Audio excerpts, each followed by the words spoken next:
మాజీ మంత్రి రావెల కిషోర్ బాబు మళ్లీ పార్టీ మార్చారు. తాజాగా బీఆర్ఎస్ నుంచి బయటకొచ్చి వైసీపీ తీర్థం పుచ్చుకున్నారు. ఈ దళిత నేత టికెట్ గ్యారంటీ హామీతోనే ఫ్యాన్ పార్టీలో చేరారంటున్నారు. ఇప్పటికే అభ్యర్థుల అంశం వైసీపీకి తలనొప్పిగా తయారైందని అనుకుంటుంటే కొత్తగా వచ్చేవారికి అవకాశం కల్పించడం సమస్యాత్మకంగా మారుతుందేమో అన్న గుబులు వైసీపీ శ్రేణుల్లో కనిపిస్తోంది. ఆ క్రమంలో రావెల ఎంట్రీ ఎవరికి ఎసురు పెడుతుంది? ఆయన ఎక్కడి నుంచి పోటీలో ఉంటారన్న అంశాలు చర్చల్లో నలుగుతున్నాయి.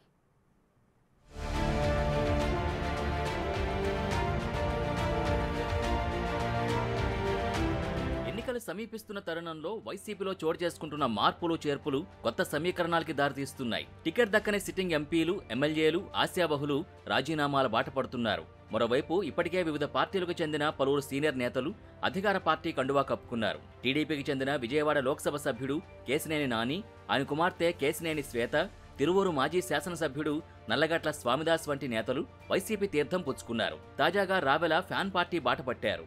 మాజీ మంత్రి రావెల కిషోర్ బాబు సివిల్స్ అధికారిగా ఉంటూ టీడీపీతో పొలిటికల్ ఎంట్రీ ఇచ్చి రాష్ట్ర విభజన తర్వాత జరిగిన ఎన్నికల్లో గుంటూరు జిల్లా పత్తిపాడు నుంచి పోటీ చేసి గెలిచారు. చంద్రబాబు ప్రభుత్వంలో మంత్రిగా పనిచేశారు.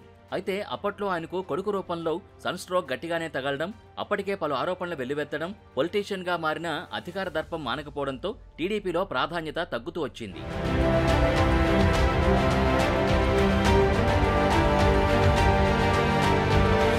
దాంతో మరోసారి టికెట్ దక్కదని గ్రహించిన ఆయన జనసేనలో చేరిపోయారు. ఆ తర్వాత కాషాయ కండువా కప్పుకున్నారు. అక్కడ ఎలాంటి ప్రాధాన్యత లభించకపోవడంతో గతేడాది హైదరాబాద్ వెళ్లి మరి అప్పటి తెలంగాణ ముఖ్యమంత్రి కేసీఆర్ సమక్షంలో బీఆర్ఎస్లో చేరారు. అయితే అక్కడ కారు పార్టీకి పంచర్ పడ్డంతో ఆ పార్టీలో కూడా యాక్టివ్ పాత్ర పోషించలేకపోయారు. దాంతో ఇక ఆయన రాజకీయ ప్రస్థానం ముగిసినట్టే అన్న అభిప్రాయం వ్యక్తమైంది. అలాంటిది ఇప్పుడు సడన్ గా వైసీపీలో చేరారు. రావెలకి వైసీపీ టికెట్ కూడా ఖరారైందన్న ప్రచారం జోరుగా సాగుతోంది. అయితే అది అసెంబ్లీనా, ఎంపీ టికెట్టా అన్న దానిపై క్లారిటీ రావడం లేదు. రావెలని బాపట్ల ఎంపీ స్థానం నుంచి బరిలోకి దింపాలని వైసీపీ పెద్దలు ఆలోచిస్తున్నారంటున్నారు. అయితే రావెల కిషోర్ బాబు మాత్రం పత్తిపాడు నుంచి పోటీ చేయడానికి ఆసక్తిగా ఉన్నారట. అక్కడైతే పక్కాగా తాను గెలుస్తానంటున్నారట. ఏదేమైనా రావెల రాక ప్రతిపాడు వైసీపీలో గందరగోళం రేపుతోంది. ఇప్పుడు ఆయన కలగన్నాడు, అంబేద్కర్ గారు కలగన్నాడు. ఆ కళను సాకారం చేస్తున్నటువంటి ఏకైక ముఖ్యమంత్రి వర్యులు జగన్మోహన్ రెడ్డి గారు అని చెప్పేసి ఈ సందర్భంగా నేను తెలియజేస్తున్నా.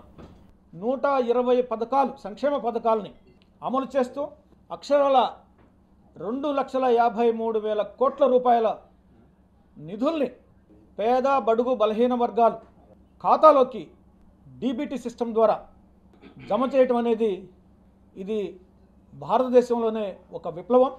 ఇది ఒక చరిత్ర. ఇప్పటికే ప్రతిపాడు ఎమ్మెల్యే మేకతోటి సుచరితని తాడికొండ నియోజకవర్గానికి మార్చారు జగన్. బాలసాని కిరణ్ కుమార్ ప్రతిపాడు వైసీపీ సమన్వయకర్తగా వ్యవహరిస్తున్నారు. దాంతో ఆయనకే టికెట్ దక్కుతుందని అందరూ అనుకున్నారు. ప్రతిపాడులో ఆయనకి సుచరిత వర్గం కూడా సహకరిస్తుంది. ఇలాంటి పరిస్థితుల్లో రావెల కిషోర్ ఎంటర్ కావడం కిరణ్కి ఇబ్బంది అవుతుందేమో అంటున్నారు. ప్రతిపాడులో టీడీపీ అభ్యర్థి రామాంజనేయులకి స్థానికంగా మంచి పట్టుంది.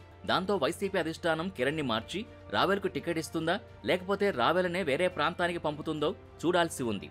కిరణ్ అభ్యర్థిత్వానికి స్థానిక ఎంపీ నందిగామ సపోర్ట్ ఉన్నట్టు వైసీపీ వర్గాల్లో చర్చ జరుగుతోంది. ఈ నేపథ్యంలో మొన్నటి వరకు వేరే పార్టీలో ఉన్న రావెల కిషోర్ బాబుకి వైసీపీ వర్గాలు ఎంతవరకు సహకరిస్తాయన్నది ప్రశ్నార్థకమే. ఒకవేళ రావెలను బాపట్ల ఎంపీ అభ్యర్థిగా ప్రకటించినా అక్కడ సిట్టింగ్ ఎంపీగా ఉన్న నందిగామ సురేష్ వర్గం సహకరించే పరిస్థితి లేదంటున్నారు. మరి 5 ఏళ్లలో 5 పార్టీలు మార్చిన రావెల కిషోర్ బాబుకి వైసీపీలో అయినా ఫ్యూచర్ ఉంటుందో లేదో చూడాలి.